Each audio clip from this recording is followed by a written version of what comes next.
삼성전자를 포함한 반도체 업종이 아마 많은 개인 투자자분들의 궁금증은 이걸 겁니다. 삼전, 네. 하이닉스 내년에도 갈까요? 이 부분인데 어떻게 생각하세요? 솔직히 말씀드리면은 뭐 네. 가겠죠. 네. 저는 뭐 아시는 분 아시겠지만 굉장히 셌던 업종들에서 더 세게 갔는지에 대한 고민도 하고 있지만 안 좋은 업종들에서 더 올라갈 수 있는 것들이 뭘까라고 생각해서 저희가 2025년 하반기 전망을 하면서는 반도체하고 2차전지를 투톱으로 말씀드려 왔어요. 네. 뭐 지금에서야 뭐 반도체 다 하시지만 그렇죠. 저희가 6월 초 하반기 전망을 할 때만 하더라도 반도체? 그렇죠. 왜? 조방은 아니고 왜? 뭐 이런 얘기들이 많았는데 지금 모두 다 반도체를 보고 있습니다. 그래서 저는 고민이 많았습니다. 반도체를 계속 끌고 가야 될까라는 부분들에 있어서 고민이 많았는데 뭐 압도적인 이익이 뭐 시장을 끌어가는 그림이라서 저희는 굉장히 세게 보고 있다라고 말씀드릴 수 있을 것 같고요. 일단은 마이크론 실적을 보고 저는 깜짝 놀랐습니다. 놀라웠죠. 네. 이 그림을 한번 보시면은, 뭐, 지난 분기 실적이 잘 나온 것도 있습니다. 실적 서프라이즈였는데, 저희가 더 깜짝 놀란 것은 실적 가이던스가 애널리스트가 예상했던 EPS 전망보다, 18.3달러라고 한다면, 한 70에서 80% 정도 상향 조정해서 가이던스를 내놓은 거예요. 무슨 말이냐면, 기업에서, 회사에서 내놓은 전망치가 애널리스트들의 전망치를 70에서 80% 점프업을 한 거죠. 뭐, 거의 보지 못했던 그림인 것 같아요. 그러니까 서프라이즈 중에 서프라이즈인 거죠. 그죠. 그러니까 그리고 서프라이즈라는 표현으로도 부족할 것 같아요. 거죠. 그죠? 그리고 또 하나는 이런 흐름들을 못 봤던 것 같아요. 반도체 빅사이클이라는 하는 2017년, 18년에도 이 정도는 아니었거든요. 근데 AI 모멘텀이라는 게 붙어주면서 좀 세게 움직였다라 보고 있고요. 이렇게 되면 어떤 변화가 있냐면은 전자와 닉스도 실적 전망이 올라갈 수밖에 없습니다. 이미 전자 같은 경우는 연간 영업이익 전망이 거의 100조에 달하고 있고요. 이게 빨간색하고 파란색이 뭐냐면 많은 분들이 보시는 게 파란색이에요. 3개월 컨센서스고 빨간색은 1개월 컨센서스입니다. 그리고 더 의미 있는 것은 뭐 하이닉스도 뭐 80조를 넘나들고 있고 4분기 영업이익 전망이 굉장히 빠르게 올라가고 있습니다. 3개월 컨센은 그냥 멈춰있는 듯 보이지만 1개월 컨센이 빠르게 올라오고 있어서 4분기 실적도 예상보다 잘 나올 가능성이 높고 이렇게 되면 마이크론 실적과 맞물려서 좀 더 레벨업 되는 그림들이 나오지 않을까라는 생각을 하고 있습니다.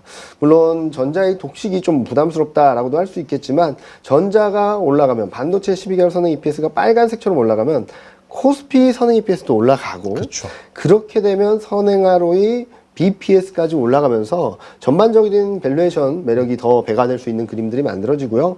내년에는 좀 더 주목할 부분은 올해는 그냥 반도체 하나였거든요. 맞아요. 수출만 본다면 조선, 선박 하나, 2개 정도. 근데 11월 수출을 보게 된다면 15개 주력 품목 중 일평균 수출 증가를 봤을 때 11개가 증가를 했습니다.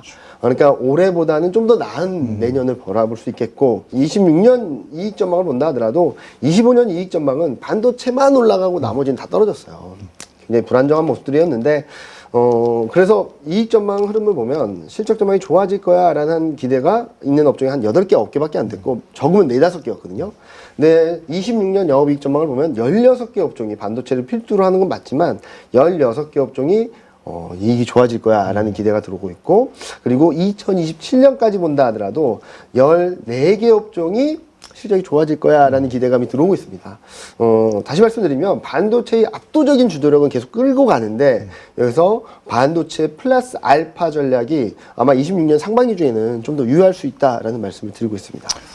요새 연말이다 보니까 아마 모임들 많이 네. 가지실 텐데 저도 그렇지만 가면 꼭 주변에서 곤란한 질문이겠지만 그래도 하겠습니다. 네.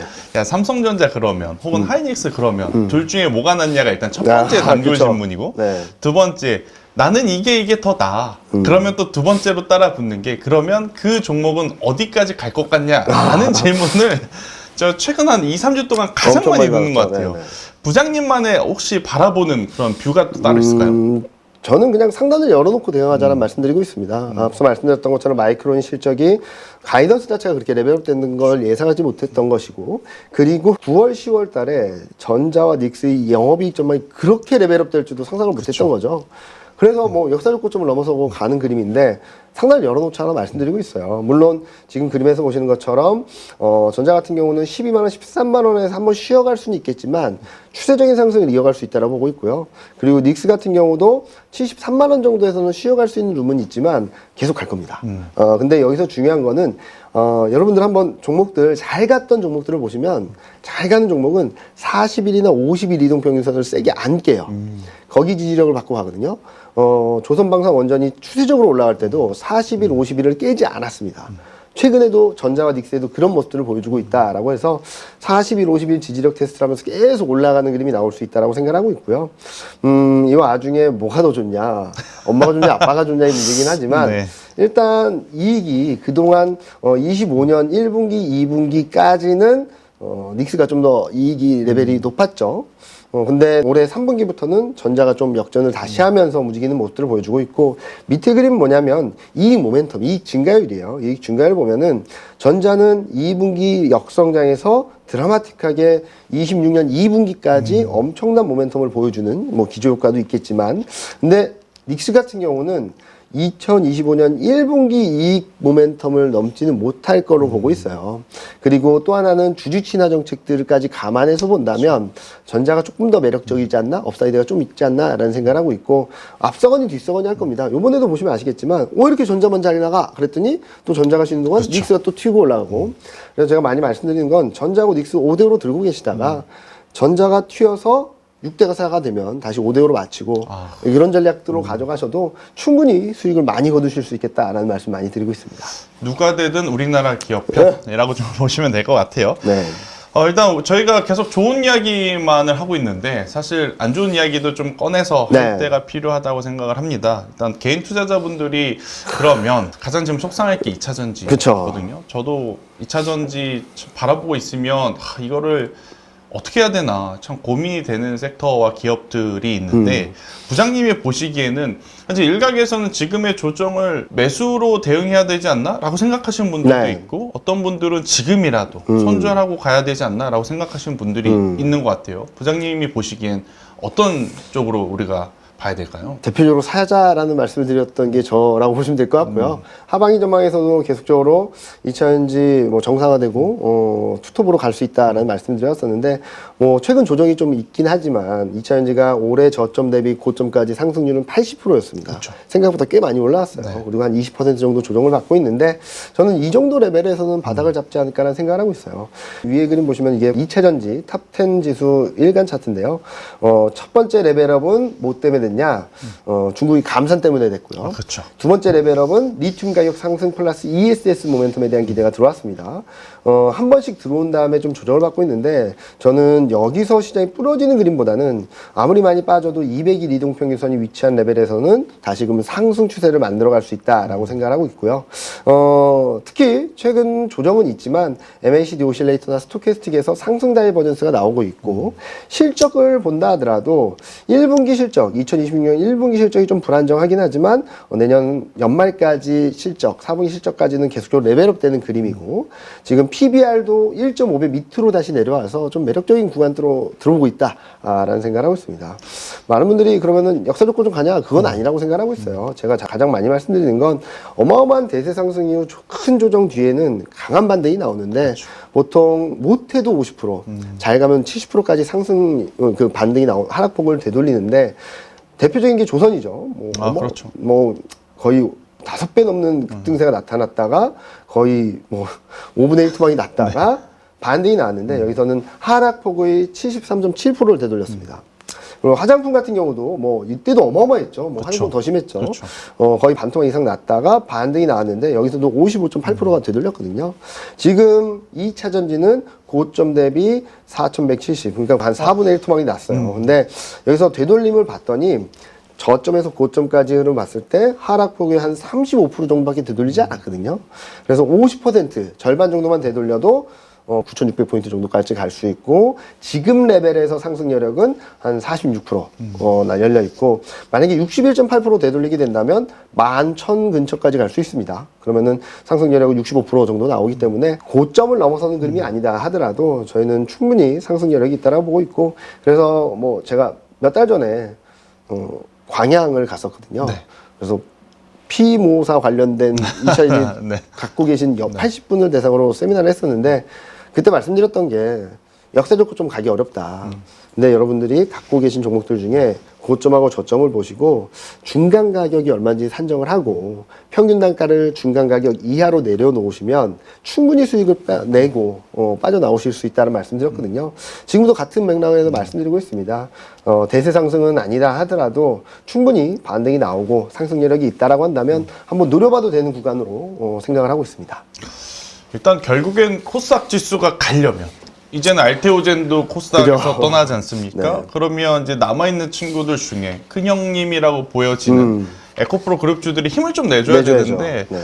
참 힘을 내다가도 힘 빠지는 뉴스들이 뉴스들이 계속 나오고 있죠. 자꾸 이제 친구랑 동생들한테 나오니까 네. 참 속상할 수밖에 없지만 그래도 2차 전지에 대해서는 기술적으로는 충분히 한번 또 반등을 세게 한번 노려볼 수 있는 위치라고 이제 말씀을 해주신 것 같은데 불편하지만 그래도 궁금한 포인트를 하나 더 여쭤보면 보통 이제 하우스에서 이제 목표치들을 많이 이야기를 네. 하죠. 내년에는 어느 정도 이제 레벨단을 생각하고 있겠다. 일단 부장님이 보시는 코스닥은 일단 간다고 좀 보셨으니까 네. 코스피에 대한 주가 상승 목표치 그리고 혹은 2026년에는 올해 같은 경우에는 꼭 지고 있으신 분들이 승자였다면 2026년에는 혹시 매매 전략을 다르게 가져가야 되느냐 아니면 네. 부장님만의 어떤 지금 전략은 어떠신지? 일단은 이익이 올라가는 것만큼 더 올라갈 수 있다라고 생각하고 있습니다. 요 위에 그림 보시면은 파란색이 코스피고요. 네. 회색이 선행 EPS거든요. 근데 여기 디테일하게 보시면 25년 이후 흐름 보시면 올라오는 과정에서도 상반기에는 이익 전망보다 주가가 굉장히 빠르게 올라왔습니다. 이게 정책 기대였던 거고 9월 달부터는 그냥 이익이 올라가는 것만큼 올라오면서 시장 성격이 좀 변한 것 같긴 해요. 그런 상황에서 26년 41% 순이익 증가, 27년 11% 순이익 증가라고 본다면 기본적으로 11%는 올라간다라는 전망을 하고 있고 또 하나는 26년, 27년 이익 전망이 더 올라가면 더 갈 수 있겠죠. 기본적으로. 이런 상황에서 제가 좀 보여드린 매트릭스는 저희가 현재 시점에서 추정하는 건 상반기 중에는 EPS가 433까지도 갈 수 있고 12배를 반영해 준다 하더라도 5200에서 5300선까지 열려 있다라고 보고 있어서 저희는 5300선까지 열려놓자라는 말씀드리고 있고 요즘 많이 말씀드리는 거는 상단을 좀 더 열어놔도 된다. 왜냐면은 저희가 원래 예상했던 거는 400포인트 정도는 올해 말쯤 올 수 있다라고 했는데 이미 407포인트거든요. 빠르게 올라오고 있습니다. 그리고 또 4분기 전자 닉스 실적 나오고 반도체가 또 한 번 레벨업 되게 된다면 마이크론에서 봤던 것처럼 그러면은 EPS 전망은 더 올라갈 것이고 레벨은 더 올라가겠죠. 여기다가 앞서 말씀드렸던 지금은 금리나 2번을 기대하고 있는 상황인데 그보다 기대감이 더 커진다든지 채권금리, 국내 채권금리도 레벨 다운되게 된다면 PER도 더 레벨업 될 수 있거든요. 그래서 내년 상반기까지는 좀 더 상단을 열어놓고 대응하는 게 맞지 않을까라는 말씀을 드리고 있어서 뭐 저희가 5,300을 타겟으로 제시드리고 있지만 상승 여력은 더 확대될 수 있다. 많은 분들이 다들 좋게 봐서 좀 걱정이다라고 하시는데 뭐 너무나도 상승 쪽에 뭐 컨센이 쏠려 있는 거 맞죠? 근데 올해도 비슷했습니다. 25년도. 맞아요. 근데 어떤 일이 벌어졌냐? 상단이 어느 누구도 예상하지 못한 레벨로 갔었던 거죠. 그럴 가능성도 있겠다라고 생각하고 있어서 충분히 상단을 열어놔도 되겠다라는 말씀을 드리고 있고요. 전략적으로는 저희가 하반기는 물가, 유가, 그리고 연준이 통화정책 스탠스를 좀 확인하고 대응하자는 말씀드리고 있어요. 경기가 살아나면 수요가 좀 살아날 것이고, 그렇죠. 그리고 유가가 저희는 하반기에 좀 레벨이 올라갈 수 있다고 보고 있어서 좀 경계를 하고 있거든요. 일단은 상반기까지는 그동안 저희가 말씀드렸던 반도체, 2차 전지 뭐 이런 업종들, 인터넷 제약 바이오, 뭐 2차 전지 뭐 이런 업종들, 자동차 조선까지 그러니까 수출주와 성장주를 잘 들고 가시면 될 것 같아요. 샀다 팔았다 안 하시고 상단을 조금 열어놓고 홀딩 하시는 전략이 맞다라고 보고 있고요. 하반기 들어서면서 이제 신임 연준의장이 5월달에 취임하고 물가 레벨, 유가 레벨, 그에 따른 신임 연준의장의 스탠스 이런 것들이 어떠냐에 따라서 좀 더 끌고 가도 되시고 아니면은 좀 정리를 하시고 좀 방어적으로 가신다든지 아니면은 달러를 산다든지 뭐 이런 식으로 대응을 하시면 좋지 않을까라는 생각을 하고 있어요. 그래서 요 그림 보시는 것처럼 1분기는 코스닥 중소형주 그리고 상반기를 관통하는 것은 수출 대형주, 성장주 대표적으로는 반도체 2차 전지가 저희는 중심에 있다라고 보고 있고요. 수출주에는 자동차 조선 그리고 성장주에선 인터넷, 제약, 바이오, 채권금리가 좀 안정 찾으면 좀 올라갈 수 있다라 보고 있으니까 이런 것들을 보시고 만약에 하반기에 좀 불안정해진다라고 한다면 배당주라든지 방어주로 좀 포트폴리오 짜나가시면 좋지 않을까 하는 생각을 하는데 이 또한 좀 포트폴리오 전략이지 대응 전략은 아닐 수 있거든요. 그래서 개인 투자자분들한테는 저는 하반기 들어서 시장이 좀 불안정하다라고 하면은 다른 투자처 달러가 좀 움직일 수 있기 때문에 달러를 투자한다든지 안전자산인 금을 투자한다든지 이런 식으로 여러 자산군에 대한 투자 관심을 좀 높여가시는 게 맞지 않을까라는 생각을 하고 있습니다.